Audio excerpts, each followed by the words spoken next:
그 전시공산주의 얘기했었는데요. 이제 전시공산주의 경제체제가 작동을 하니까 긍정적인 측면이 물론 있었겠죠. 그러니까 채택을 했겠죠. 자원을 효율적으로 분배하고 전쟁에 대처하고 뭐 등등의 긍정적인 측면, 그리고 또 이 사람들 볼셰비키 일부의 생각에는 공산주의적인 사회 질서를 확산시킨다는 의미도 있고 이런 긍정적인 측면도 있지만 싫어하는 사람도 상당히 많았겠죠. 제일 싫어하는 사람이 첫 번째로 농민이에요. 왜냐하면 식량이 제일 부족한 자원인데 식량을 아까할 때 징발을 해야 되니까 농민들은 그거 뺏겨야 되잖아요. 강제로. 근데 이제 농민들이 저항이 아주 강해지는 거죠. 그래서 거의 내란 상태였어요. 농민들이 저항이. 무력으로 진압할 정도로 심각한 위기였고, 농민들 하면 누가 싫어했겠어요. 그러니까 그나마 남아있던 뿌띠부르주아들, 주로 이제 도시의 상인들과 같은 사람들, 이런 사람들도 모든 경제 영역이 국가의 통제하에 들어가니까 그 사람들이 경제 영역이 없어지게 되니까 다 망하게 되겠죠. 싫어했고, 그 다음에 노동자들은 좋아했을까요? 노동자들도 싫어한 거야, 문제가. 노동자, 농민의 이름으로. 그것도 농민은 좀 2차적이니까. 노동자의 국가가 되겠다 그러면서 혁명을 일으켰는데, 노동자들이 특히 공산주의적 조치가 확산된다고 일부가 생각했던 전시공산주의에 대해서도 싫어한 거예요. 왜? 노동규율이 강화되기 때문에 그런 거예요. 그러면 특히 어떤 사람들, 볼셰비키나 막스주의자들 진영 안에서도 아까 제가 노동자 평행 얘기했었죠. 그렇죠?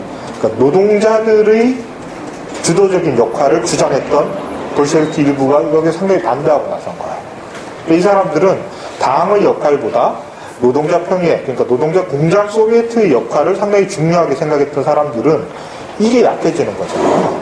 그래서 노동자 평행이나 이 사람들의 핵심적인 주장이 뭐냐면 노동자들이 직접 생산을 통제하는 거잖아요. 근데 규율이 강화된다는 말은 공장을 관리하는 관리인이 따로 있다는 거잖아요. 이 관리인과 노동자 간의 분할이 나타나게 되니까 이거는 자본주의 사회에서 나타나는 거와 똑같은 모습인 거예요. 그러니까 노동자들 입장에서는 자본가 대신에 볼셰비키 당 관료로 사람만 바뀌었을 뿐이지 자기들이 노동하는 건 똑같고 그거보다 더 가혹한 규율을 막 강요를 하니까 당연히 반대를 하겠죠. 거기다가 도시인들 식량이 절대적으로 부족하게 되니까 막 굶어 죽는 사람이 속출하게 돼요. 그러니까 도시민들이 반발도 많아지고 이런 거죠. 이런 상황이 오게 되면서 그 불만이 아주 상징적으로 폭발한 게 크론슈타트라는 해군 기지에서 해군들이 반란을 일으킨 거죠. 근데 이제 이게 왜 중요하냐면, 상징적으로 중요하냐면, 반란의 규모가 뭐 엄청나게 커서 국가를 위태롭게 할 그 정도 규모는 아니에요. 한 해군 기지에서의 반란이니까. 근데 크론슈타트 시범들이 실제로 17년 혁명에서 혁명을 선도했던 주도적인 세력이었거든요. 그러니까 볼셰비키 혁명을 앞장서서 이끌었던 지지 세력이 볼셰비키 혁명에 대해서 반대하고 나서니까 문제가 되는 거죠. 구귀족이나 자본가 계급이 반란을 일으키면 이게 당연한 건데 혁명을 주장했던 그리고 선도했던 사람들이 반대를 하게 되니까 이게 상당히 상징적인 의미가 있는 거죠. 그 말은 뭐냐면 볼셰비키 혁명이 혁명 단계에 자기들이 내세웠던 명분들을 상당수 실현하지 못했거나 그것들을 배반했다는 걸로 해석될 수 있게 되겠죠. 그렇죠?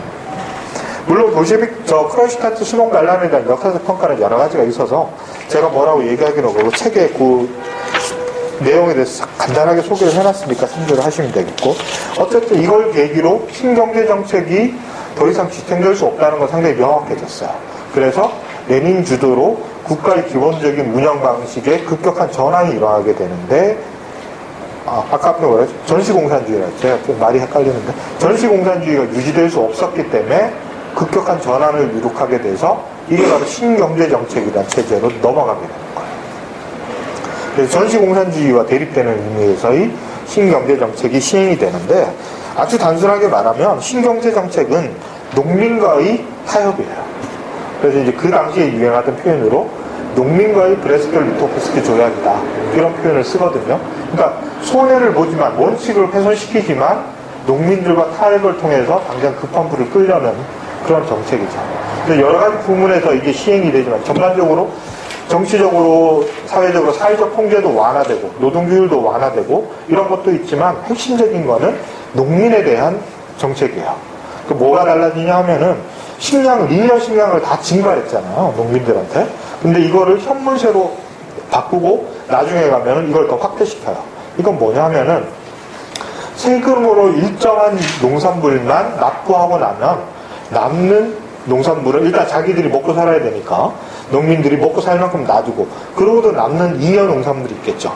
이 잉여 농산물에 대한 처분권을 농민들한테 준 거예요. 근데 처분을 하려면은 어디 가서 팔아야 되잖아요. 그럼 어디 가서 팔죠? 시장에 있어야 팔잖아요. 그러니까 시장을 허용해 준 거예요. 사적인 시장을 허용해 준 거예요. 그러니까 농민들에게 자기들이 잉여 농산물을 처분할 수 있는 권한을 합법적으로 주면서 이 사람들이 잉여 농산물을 더 많이 만들어내려는 욕구를 갖고 있겠죠. 그렇게 되니까 농업 생산성이 높아져요.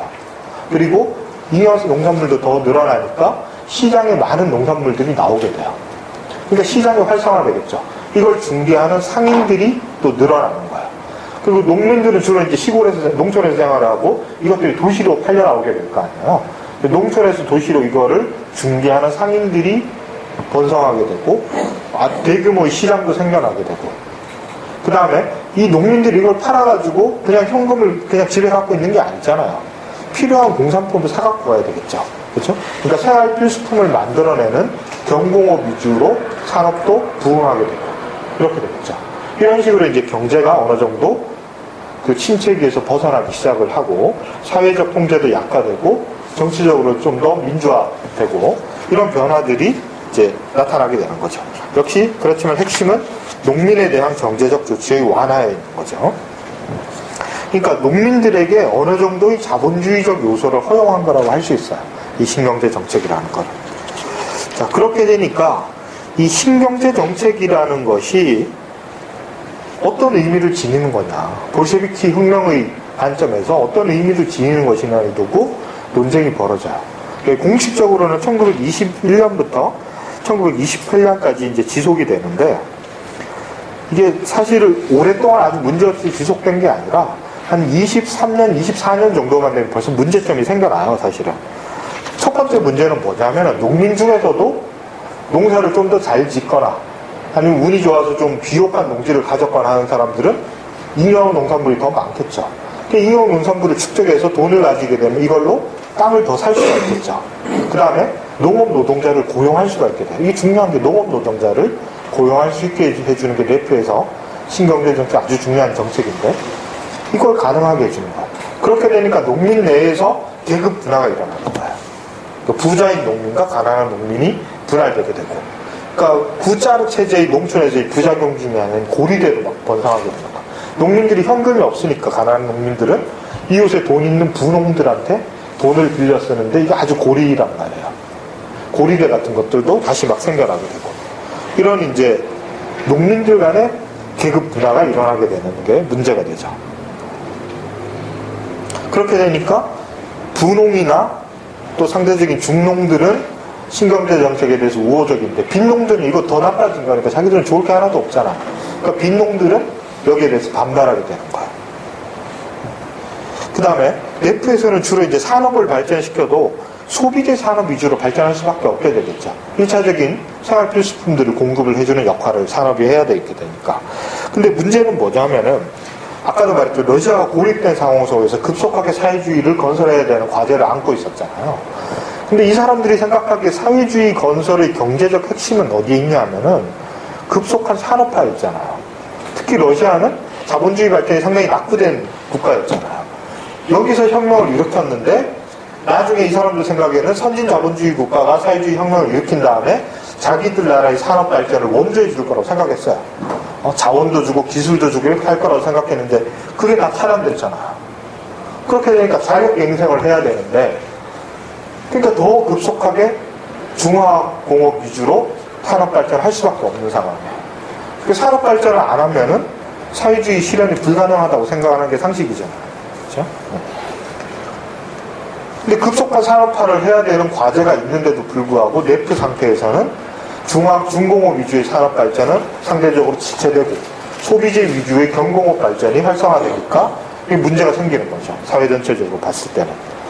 그래서 시기의 문제일 뿐이지 사회주의자들의 관점에서 보면은 또 내프만 가지고는 결국은 사회주의로 가기 힘들다는 건 누구나 동의를 했어요. 그렇기 때문에 내프가 얼마나 지속되느냐를 가지고 논쟁을 하게 된 거예요. 레프는 이제 과도기라고 본 거죠.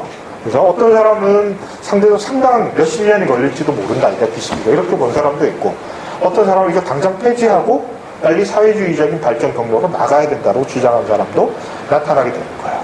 그러면서 이 논쟁이 막 벌어지는 무렵에 아주 중요한 사건이 발생해버리죠. 레닌이 죽죠. 그 레닌이 죽어요.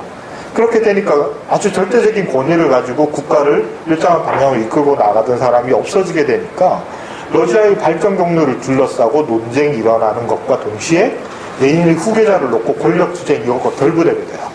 이게 이제 복잡한 상황이 일어나게 되는 거죠.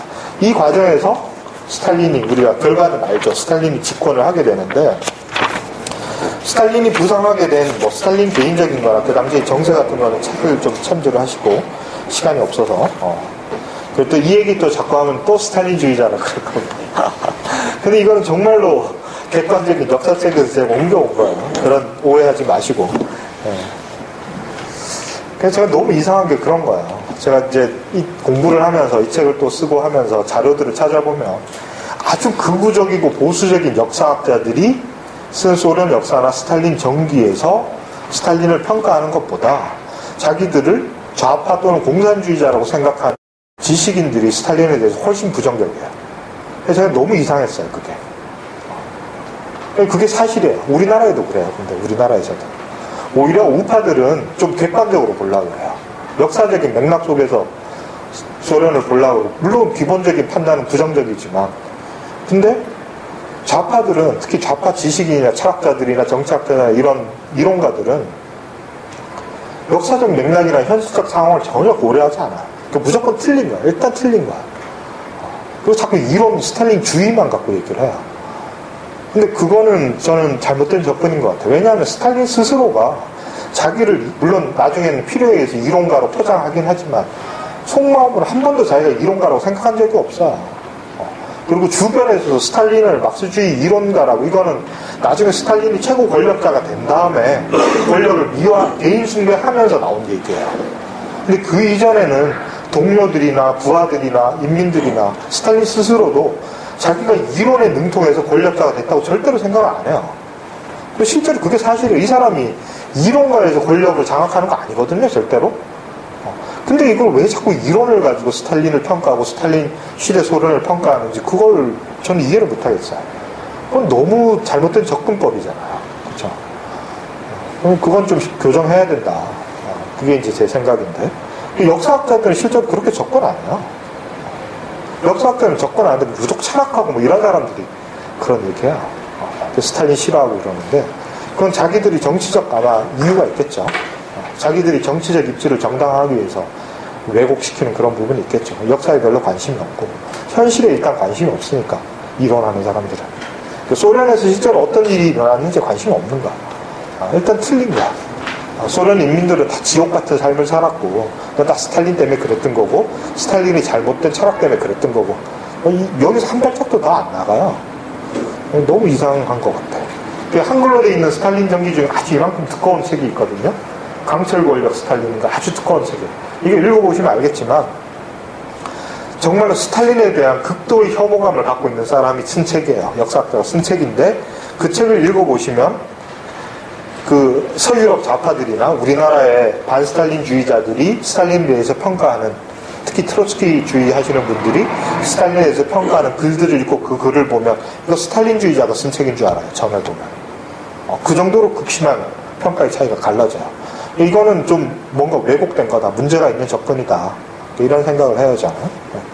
그걸 좀 교정하고 싶었어요. 그러다 보니까 이제 스탈린주의자라고 그러는데 아무튼. 자, 이제 논쟁 중심으로 스탈린의 집권 과정을 좀 살펴보겠습니다.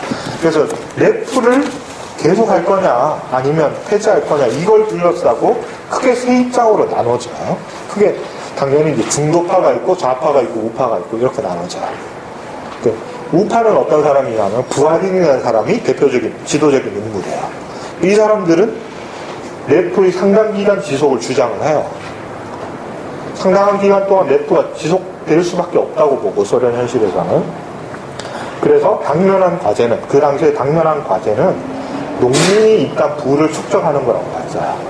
그래서 나오게 된 아주 유명한 구절이, 이것도 물론 이제 프랑스 혁명 때 나온 구절을 부하린이 다시 옮긴 건데, 그걸 다시 우리나라 광고에서 카피 옮긴 거 있죠. 김정은이 옛날에 카드에서 광고하면서 뭐라 그래요?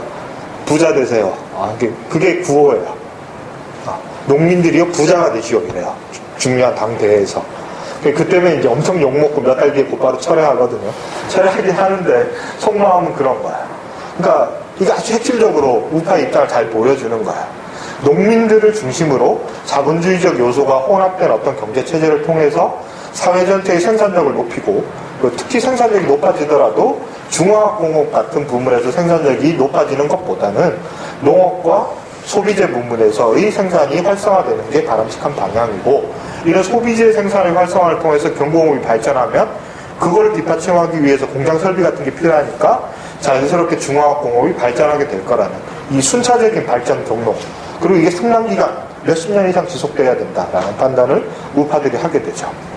그게 이제 우파의 입장이고, 좌파의 입장은 어떤 거였냐면, 이게 사실은 막스주의 정통의 입장이에요. 우리가 계속 봤던 정통 막스주의 입장이에요. 나중에 이제 스탈린한테 욕을 먹기 때문에 이게 마치 그 소련 중심의 역사를 아시는 분들은 이게 무슨 이단처럼 좌익 반대가 그러니까 소수 이단처럼 얘기되지만 사실 이게 정통 입장이에요.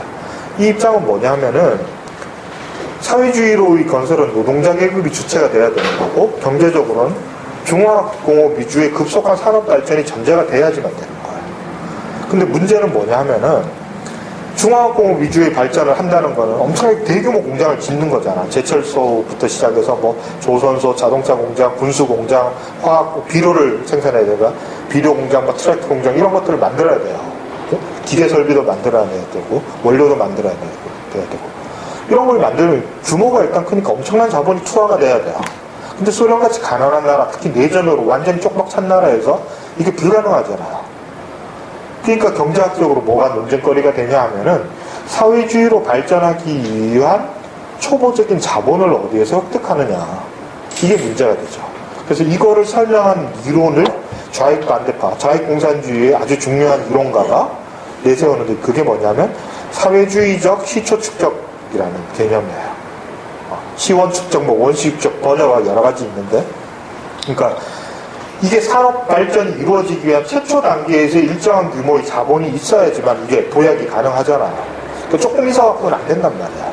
그렇죠? 그리고 넷플식으로 조금씩 뭐 소비재 위주로 산업이 발전하는 것 갖고는 도저히 안 된다고 본 거야. 어느 세월에 그걸 하냐는 거야.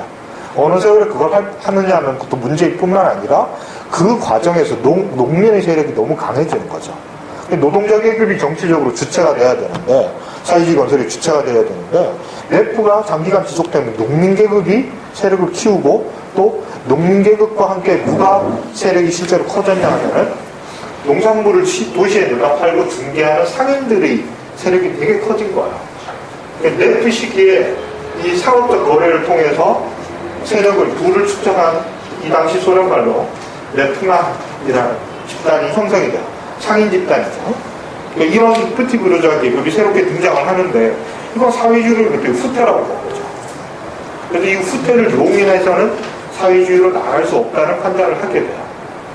그러면은 이 좌익 반대파가 생각한 시초 축적은 어디에 있냐? 농민에 대한 전쟁을 주장을 해요. 농민을 철저하게 탄압해서 농민으로부터 수탈한 재원을 가지고 산업 발전을 해야 된다. 그러니까 이제 원래는 노동자 계급 중심이 막스주의 기본적인 원칙이잖아요. 공산당사에서 봤잖아. 농민들은 곧 분해될 계급이라고 했잖아요. 근데 이게 자연스럽게 분해 과정이 이루어지지 않았단 말이야, 러시아에서는. 그럼 어떻게 해? 인위적으로 농민 계급을 분해시키는 게 역사의 발전이라고 본 거야. 농민 계급에 특별히 원한이 있어서가 아니고, 뭐가 싫어서가 아니라, 시골에 똥냄새 나고 싫고 뭐 이래서가 아니라, 농민 계급을 급속하게 인위적으로 해체시켜서 산업화하는 방향으로 나가는 것이 역사의 발전이라고 믿은 거야. 아주 전형적인 그 단선적 역사관의 표현이죠. 그렇죠? 그리고 그것을 아주 급속하게 해야 된다라고 주장한 거죠. 이게 이제 좌익의 주장이에요.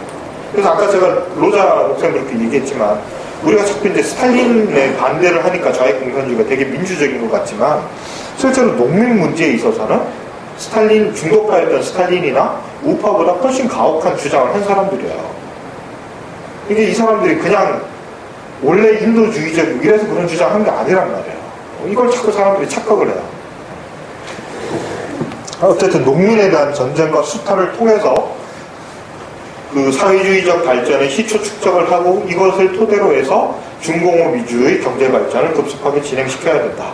이게 좌익의 입장이었어. 그래서 스탈린은 중도파야. 그래서 이제 기회주의자로 비판받는 게 그런 거죠. 근데 후계 권력 싸움이 이거 겹쳐져 있었다고 그랬잖아. 이게 이제 어떻게 겹쳐 있었냐면은 레닌 사후에 볼셰비키 당 내에서는 3주 체제라는 게 형성이 돼요. 그러니까 트로이카라는 게 형성이 되는데 주축이 누구냐면 서기장이었던 스탈린, 그 다음에 아까 이름 나왔죠. 카메네프, 지노비에프, 레닌의 핵심적인 신복이었던 이 세 사람이 이제 권력을 잡죠. 세 사람이 연합을 해서 권력을 행사하는데 이 세 사람이 손을 잡은 거는 셋이 특별히 친해서가 아니라 반대자가 아주 강력한 적대자가 있었기 때문에 그 적대자가 누구냐면 트로츠키예요. 트로츠키가 상당히 대중적인 인기가 높았고 당 내에서도 권력 기반이 상당히 강력했고 특히 이제 핵심적인 게 뭐냐면 이 사람이 아까 군대를 건설했다고 했잖아요. 그러니까 결국은 권력은 모 대통령 말처럼 권력은 총구에서 나올 수가 있잖아요. 그러니까 군대를 장악해서 얘가 군대를 가지고 언제 쿠데타를 일으켜서 권력을 장악할지 모른다는 두려움이 실제로 볼셰비키 지도자한테 상당 부분 퍼져 있었어요. 그래서 이제 러시아의 보나파르트가 될지도 모른다. 이게 이제 물론 악선전이었긴 하지만 그런 두려움이 상당히 실제적인 두려움이었어요. 군대에 대해서 영향력이 있었기 때문에. 그래서 이제 트로츠키를 공격하기 위해서 이 세 사람이 손을 잡은 거죠. 근데 결국은 성공해요. 뭐 과정이 아주 이제 복잡하긴 하지만 트로츠키를 권력 중심에서 몰아내요. 한직으로 몰아내버리죠. 숙청해요. 근데 이제 숙청했다고 해서 우리가 알듯이 죽이고 이런 거 아니에요. 그냥 이제 중요한 당직을 잃고 한직으로 가거나 그 정도가 돼요. 이 당시까지만 해도 숙청해요. 그리고 이제 세 사람이 권력을 딱 잡고 나니까 또 내분이 일어나죠. 근데 세 사람이 딱 오니까 스탈린이 보통 사람이 아닐 거 아니에요. 그쵸? 그러니까 카메라가 지노비에프가 오니까 트로츠키는 제거했는데 스탈린이 너무 이거 좀 만만한 사람이 아닌가. 자기들이 또 먹히게 생겼거든. 그렇게 되니까 갑자기 입장을 선회해서 트로츠키까지 가졌다.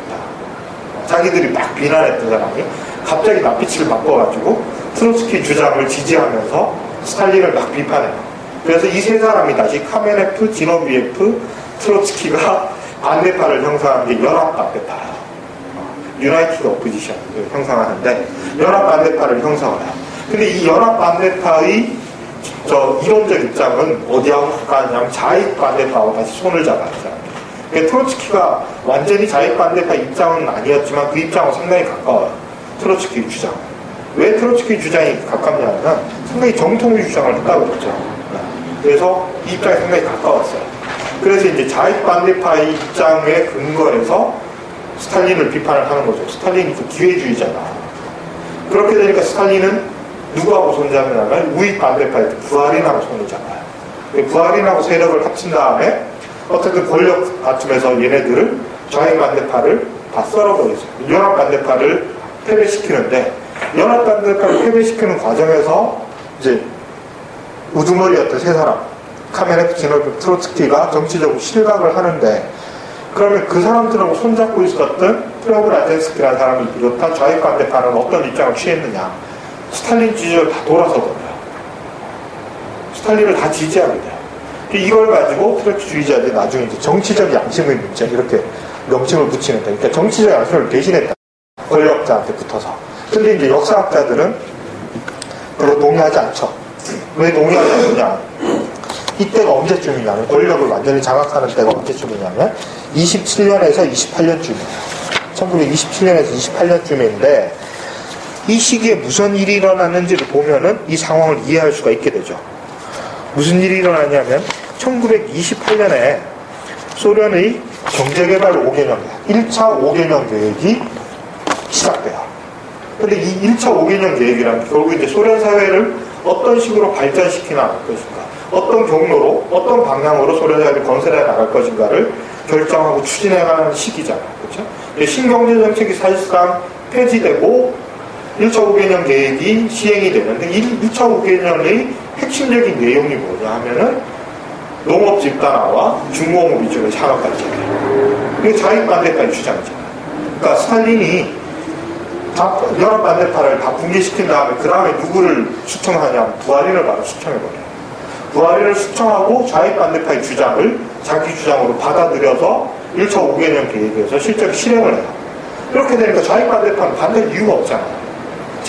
얘네들이 스탈린을 비판했던 거 무의 쪽으로 기울어서 비판을 했던 건데 자기들 주장을 완전히 받아들여서 실행을 하니까 반대할 이유가 없어진 거예요. 그래서 이게 이제 정치적 양심을 뭐 배신하고 이런 문제가 아니라 스탈린이 좌선회하면서 자익반대파와 손잡게 된 거예요. 결국은. 그래서 1차 5개년 계획의 핵심이 바로 자익반대파들이 주장했던 중화공업 위주의 급속한 산업화 정책을 강력한 중앙 통제를 통해서 펴나가게 되는 거예요. 우리가 아는 공산주의 경제의 모델이 바로 이런 거잖아요. 그렇죠? 소련하면 항상 떠오르는 게 생필품 부족, 막 이런 거 떠올리잖아요. 그렇죠? 급속한 중화공업 위주의 산업 발전을 하다 보니까 생필품 부족하고 농업 생산량 부족하고 농민들은 상대적으로 뭐 착취당하고 이런 구조. 이게 이때부터 일반화되기 시작한 거예요. 근데 이거는 결국 자익반대파의 주장이에요. 자익반대파들이 스탈린과 반대했다고 해서 뭔가 새로운 얘기를 하고 스탈린주의와 아주 다른 얘기를 하고 그런 게 절대로 아니에요. 그게 아니라 그냥 똑같은 거 주장했어요. 정치적으로는 대립됐을 뿐이에요. 똑같은 거 주장했던 거예요.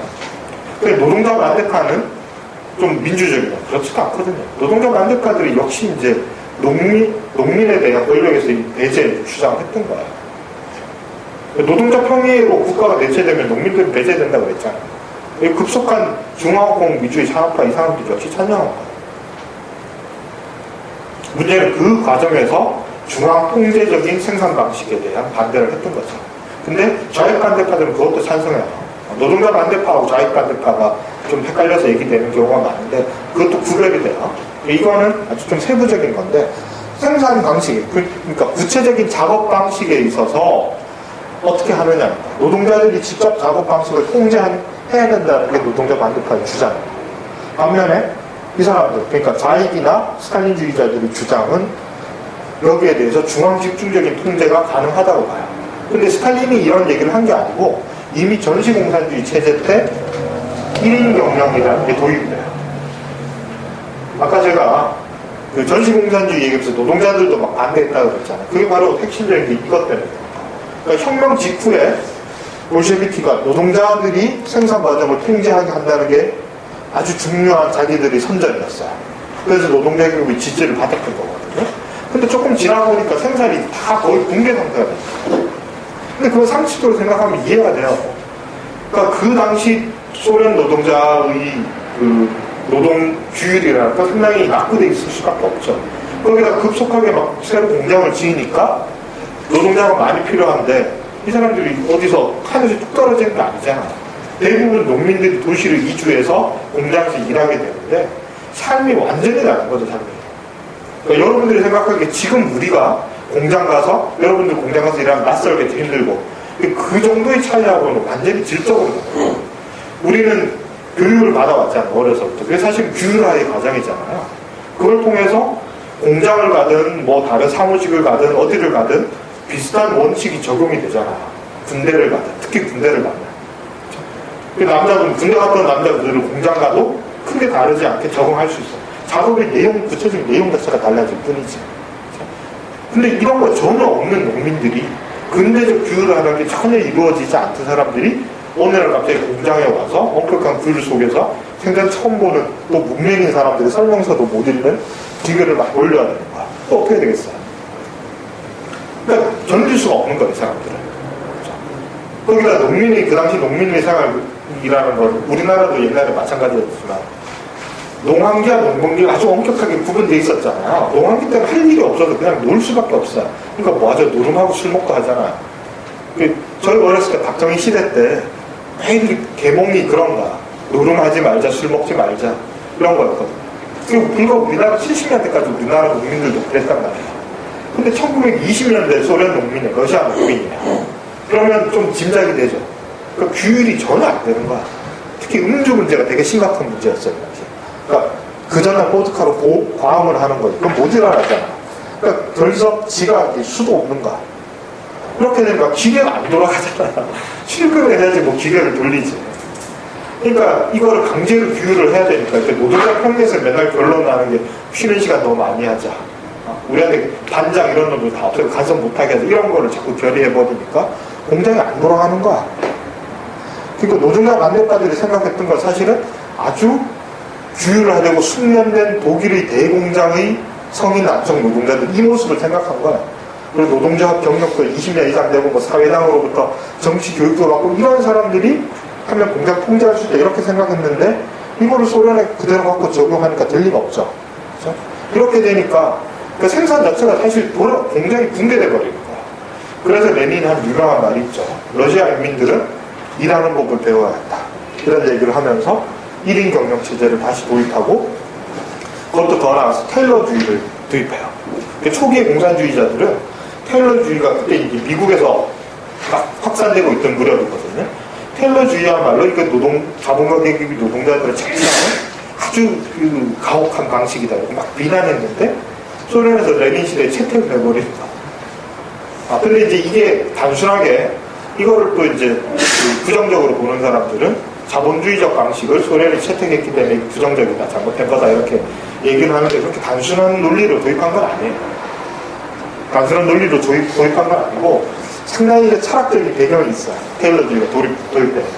테일러주의를 있는 그대로 또 도입한 건 아니거든요. 이 당시에 조금 부수적인 얘기긴 한데 가스체프라는 사람이 있었어요. 이 사람이 이제 유명한 학자인데 이 사람이 중앙노동연구소라는 거를 국가기관이나 연구소라는 거를 이제 운영을 하면서 이 사람이 주도로 이제 테일러주의를 도입을 해요. 그 근대화된 작업 방식 같은 거를 주로 연구해서 이제 도입하던 거를 맡았던 사람인데 혹시 문학 예술 이런 데 관심 있는 분들 많으세요? 그런 분들은 좀 재밌어 하시는데 이런 얘기잖아요. 요새 뭐 제가 책 검색하다 보니까 벤야민 전집이 그렇게 많이 팔리더라고요. 막스 관련된 책 중에 제일 많이 팔린 게 벤야민 전집이에요. 근데 저는 그때 말했지만 너무 어려운 책이 그게 되게 많이 팔렸어요.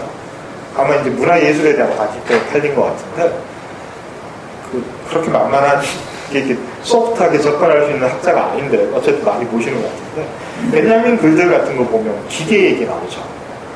기술복제시대의 예술작품이라는 텍스트 이런 들어보셨죠? 거기서 하는 얘기가 뭐예요?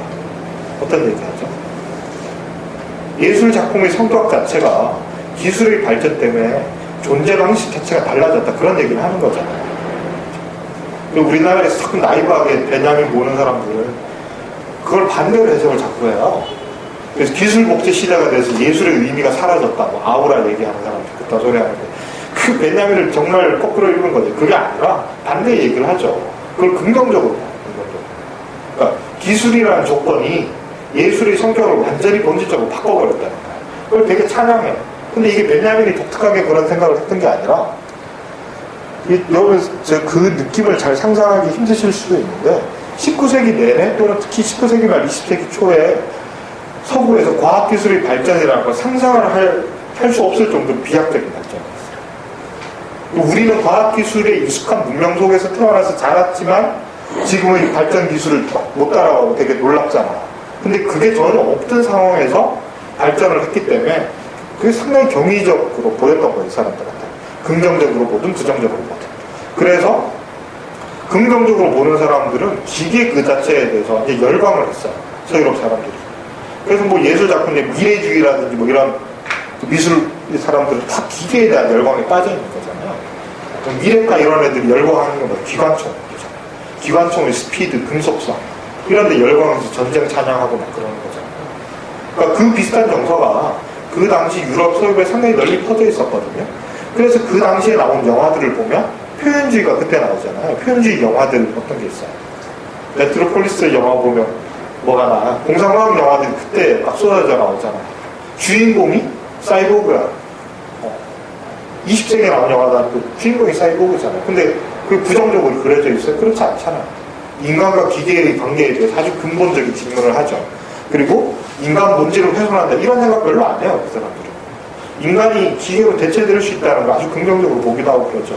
그래서 기계라는 거를 진보의 아주 중요한 징표 같은 걸 봤어요. 그래서 아까 우리가 계속해서 봤던 그 근대화 또는 진보를 강조했던 그 서구적 역사관 속에 있던 사람들이 새로운 사회의 아주 중요한 특징이 기계가 일반화되는 걸 봤어요. 그리고 어느 정도까지 기계가 일반화되냐 하면 인간의 육체까지 기계로 다 대체될 거. 이런 거를 상당히 새로운 상황으로 본 거예요. 그래서 벤야민 아까 그 기술복제 시대 예술작품에서 핵심적인 그거 아니에요. 카메라 렌즈가 인간의 눈을 대체하는 게 아주 중요한 변화잖아요. 그렇죠? 그러니까 우리 육체로 갖고 있는 이게 절대적이거나 영원하나 고정적인 게 아니라는 거예요.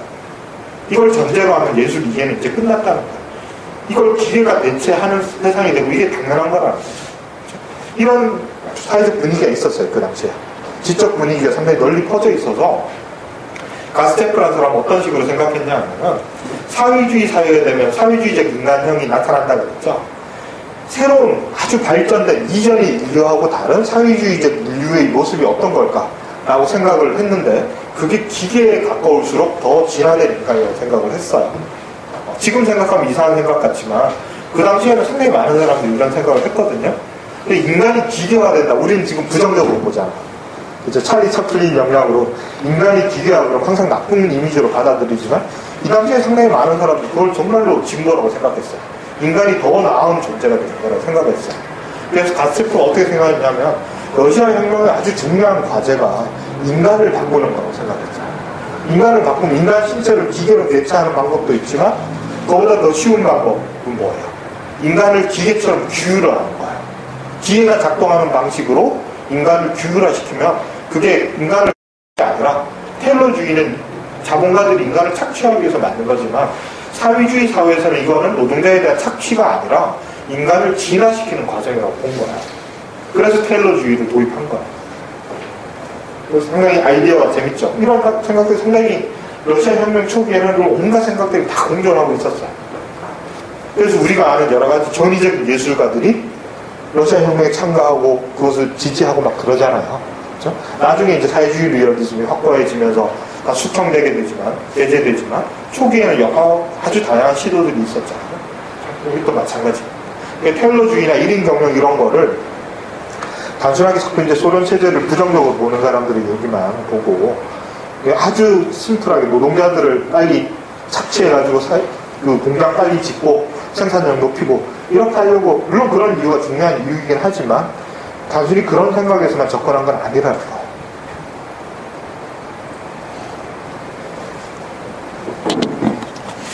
아주 좀 깊이 있는 철학적인 베이스가 있었어요, 사실은. 그래서 이거를 스탈린이 주장하면서 권력을 잡았던 거죠. 그리고 이제 이 방향이 소련 사회주의 건설의 주된 흐름이 된 거예요. 이게 소련이 망할 때까지 계속 가게 된 거죠. 그러면 당장 무슨 문제가 생기겠어요? 어떤 사회적 갈등이 생겨나겠어요? 농민 문제가 그렇죠. 농민이 계속해서 억압돼요. 그러니까 산업화와 동시에 일어나는 거는 별개로 일어난 시간적으로 같이 일어나는 게 아니라 시간적으로 같이 일어나는 것일 뿐만 아니라 필연적으로 연결되어 있는 또 하나의 정책 중화공업 위주의 산업 발전과 필연적으로 연결된 게 농업 집단이에요. 그러니까 중화공업을 만들어내기 위해서는 아까 말했던 자본을 농민으로부터 빨리 착취해야 되고 그리고 농업 생산성 자체가 낮으면 그게 불가능하잖아요. 그렇죠? 그러니까 농업 생산성을 높이는 것 자체가 상당히 중요한 과제야. 식량 공급 자체가 계속해서 부족했기 때문에 이 사람들이 농업 집단화를 한 거는 그냥 농민들 괴롭히려고 한 게 아니에요. 그러니까 농업 집단화라는 방식 외에 농업을 더 진보된 또는 더 생산력이 높은 방식으로 나가는 어떤 모델도 생각한 적이 없어요. 세상의 모든 사람들이 그 당시. 지금도 그렇잖아. 지금도 농업 합리화한다는 건 뭐야? 다. 농업 대규모화하는 거잖아요. 그렇죠?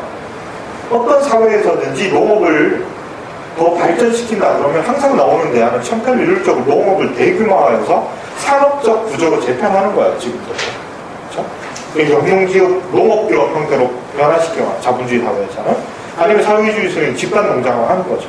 그러니까 농업을 산업화하는 과정이 농업 집단화, 농민들을 마치 무슨 포로 수용소에 가두려고 했던 게 아니라 농업을 집단화함으로써 산업적 질서에 편입시키면은 농업 생산성이 더 높아질 거라는 믿음에서 그걸 한 거야.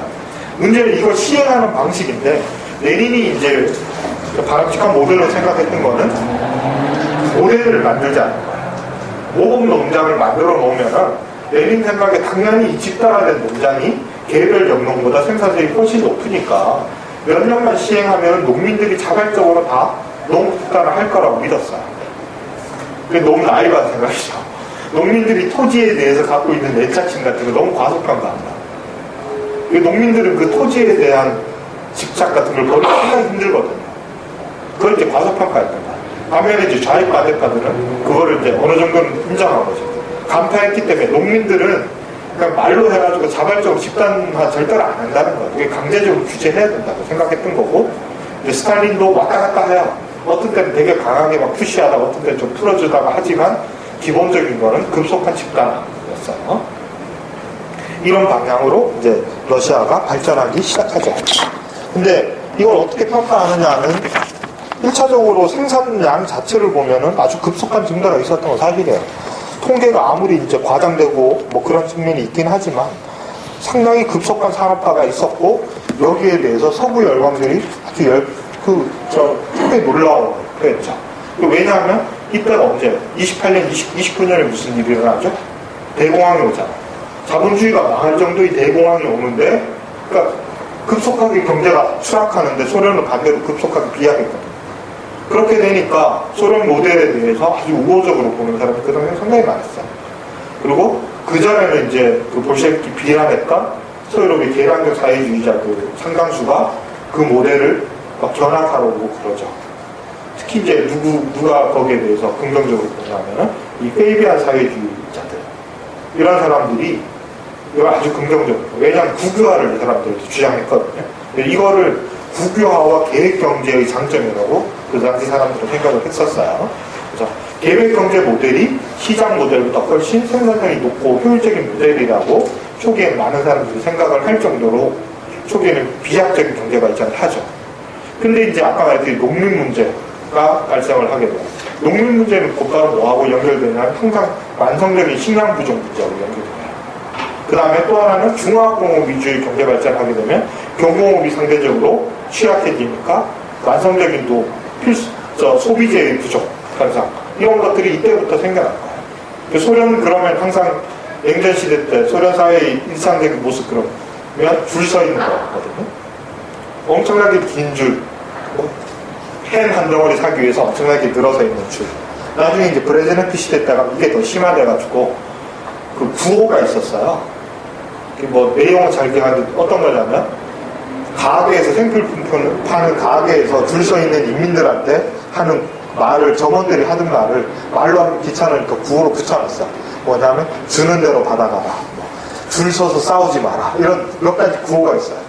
이게 공식적인 국가의 구호가 될 정도로 만성적인 이 생필품 부족이 소련 사회의 아주 중요한 특징이 되죠. 근데 이제 생필품 부족을 이제 부각시키면 사실은 또 냉전 놀릴 수도 있어요. 생필품이라고 말할 때 여러 가지 측면이 있잖아요. 반대로 교육이나 의료에 있어서는 상당한 수준을 아시겠지만 보장받았잖아요. 러시아민들이. 이런 부분이 있죠. 그러니까 소비재, 그리고 특히 이제 사치품, 이런 것들은 절대적으로 자본주의 사회에 대해서 부족했지만, 또 어떤 면에서의 기본적인 필수 조건, 생존의 필수 조건이라고 말할 수 있는 의료나 아니면 교육이나 이런 데 있어서, 문화향유나 이런 거에 있어서는 상당히 또 긍정적인 측면도 있죠. 이게 재밌는 게 볼셰비크가 혁명하고 나서 우리가 아는 볼쇼이 발레단의 이런 아주 고급 예술단체들이 제정 러시아 때 사실은 생긴 거잖아요, 다들. 그래서 제정 러시아의 귀족 문화였잖아요. 이걸 혁명 일으키고 나서 어떻게 했겠어요? 폐지한 게 아니라 얘네들은 그대로 유지를 하되 무료 전국 순회 공연을 시키자. 인민들에게 문화예술을 향유하게 해야 된다. 이게 이제 소련이 망할 때까지 계속되는 정책이에요. 그래서 그 소련이 망하고 나서 거기를 방문했던 서방 사람들이 상당히 놀랐던 게, 아주 평범한 보통 노동자들이 클래식 음악이나 발레나 이런 데서 너무 잘 알고 있다는 거예요. 그런 얘기도 있었죠. 여러 가지 이제 장단점이 있었겠죠. 이 체제에 대해서 어떻게 평가하는가는 나중에 다시 좀 얘기를 하겠지만, 상당히 힘든 부분이에요. 제일 힘든 건 우리가 정보가 없어요. 소련 사람들이 실제로 어떻게 살았느냐에 대해서 직접적인 증언 들어본 거 있을까요? 소련은 무조건 아주 잘못된 사회, 지옥 같은 사회라고 생각하시죠? 우리는 다 그런 얘기만 들었어요. 최근 한 10년간 소련에 대해서 유일하게 여러분들이 아마 한국의 대중들이 들을 수 있었던 통로는 박노자라고 볼게요. 박노자의 소련 사회에 대해서 얘기하는 사람이 거의 없었어요. 근데 박노자 입장은 너무 뚜렷하잖아요. 소련 너무 싫은 사람이잖아요, 그 사람. 소련 너무 싫어서 나온 사람이잖아요. 그 사람 입에서 긍정적인 얘기가 나올 수가 있어요. 그렇죠? 거의 그런 루트로 얻어진 정보만 얻고, 또 하나는 뭐야? 스탈린 체제에 대해서 중요한 정보의 원천은 냉전 시대 때 유포된 거예요. 냉전 시대 때, 여기 보시면 세움총서 5권, 나중에 6권으로 나오죠. 문화적 냉전에 보면 이게 아주 자세하게 그 과정이 나와 있어요. 우리가 소련에 대해서 알고 있는 정보들이 누가 만들어서 어떻게 유포시키느냐, 그 과정이 아주 치밀하게 이 CIA 공작에 의해서 유포되거든요. 제일 대표적인 게 소련 스탈린 체제를 풍자적으로 비판한 소설이 있잖아요. 뭐야? 1984하고 동물농장이죠. 그게 전 세계에서 한 3천만 부 가까이 팔렸어요. 팔렸다기보다 배포됐죠. 근데 왜 그렇게 많이 배포된지 아세요? CIA가 사서 배포한 거예요. 진짜. 조지 오웰 이렇게 유명해진 거는 CIA 때문에 유명해진 거예요. 이제 조지 오웰 일찍 죽잖아요. 일찍 죽고 미망인이, 부인이 있었는데, 이 부인이 조금 이제 인격적으로 문제가 많았다, 욕을 많이 먹는 사람인데, 이 사람이 돈을 그렇게 좋아해가지고, CIA에서 조지 오웰 판권을 다 샀어요. 사가지고 뭘 했겠어요? 책을 한 2천만 부를 찍어 돌렸어요, CIA에서. 공짜로. 근데 책만 갖고는 아무래도 읽기가 한계가 있으니까 판권을 사서 뭘 했을 것 같아요. 영화를 만들었어요. 그래서 조지 오웰 원작의 영화들이 많이 만들어진 게 CIA가 만든 거예요. 뭐 이런 식으로. 그 다음에 또 하나, 스탈린 비판의 천명은, 예를 들어서 미국의 자본가들이 공산주의 비판하면, 공산주의를 원래 싫어하던 사람들은 동조하겠지만, 공산주의에 대해서 대체로 우호적이거나 중립적인 사람들은 저건 원래 반대자들이 하는 얘기니까 별로 믿지가 않잖아. 그래서 원래 제일 신뢰 있는 비판은 어디에? 내부에서 뭐가 나와야지 사람들이 혹하는 거잖아요. 그러니까 트로츠키가, 그래서 트로츠키 개인이 CIA 협력자 이런 얘기가 아니고, 절대로 그런 얘기가 아니라 트로츠키 주의자들이 상당수가 활동 자금은 CIA에서 나왔어요. 그게 사실이에요. 이 중에 트로츠키 그룹에 계신 분 있으면 나중에 가서 또 스탈린주의라고 뭐라고 그랬을지 모르겠는데, 그래서 제가 분명한 역사적 사실을 갖고 얘기를 하는 거예요. 대표적인 게 미국에서 트로츠키 주의자들이 기관지가 있었어요. 파티잔이라는 잡지가 있었어요. 이거 주도했던 발행인이 어빈 크리스톨이라는 사람이에요. 어빈 크리스톨 누군지 아세요? 기억을 한번 되살려보시면 몇 년 전에 언론에도 되게 많이 나왔는데, 한국에서. 한국에 네오콘 이런 거 책이 막 유행했었잖아요. 90대. 네오콘의 아버지예요, 어빈 크리스톨이. 트로츠키 주의자예요. 이 파티잔 발행하던 사람. 돈은 CIA에서 받아서 했어요. 그 서구의 트로츠키 주의자들의 대부분의 활동은 CIA 자금으로 이루어진 거예요, 진짜. 그 사람들을 비난하는 게 아니에요. 그 사실이에요. 객관적 사실이에요. 그래서 우리가 스탈린 시대 소련, 특히 스탈린 사후의 소련에 대해서도 잘 모르게 되는 게, 정보가 너무 차단되고 일반적인 정보만 받아서 평가할 수가 없는 거예요. 소련 사회가 어떤 사회냐, 저는 모르겠어요. 평가 못한다는 건데, 제가 좀 비판적으로 보는 건 그거예요. 거기에 대해서 너무 잘 아는 척 평가하시는 분들이 무슨 근거에서 얘기하는지를 제가 찾아봤는데 별 근거 없이 얘기해요. 그 근거의 원천이 대부분 CIA, 냉전시대 CIA에서 유포된 팜플렛이거나 트로츠키 주의자들에게서 나온 얘기거나 뭐 그런 거예요. 좀 객관적 정보를 가지고 이 소련 사회를 긍정적으로 봐야 된다는 게 아니라 객관적 정보를 가지고 좀 평가해야 된다. 그런 얘기예요. 아주 상식적이지 않나요, 제 얘기가?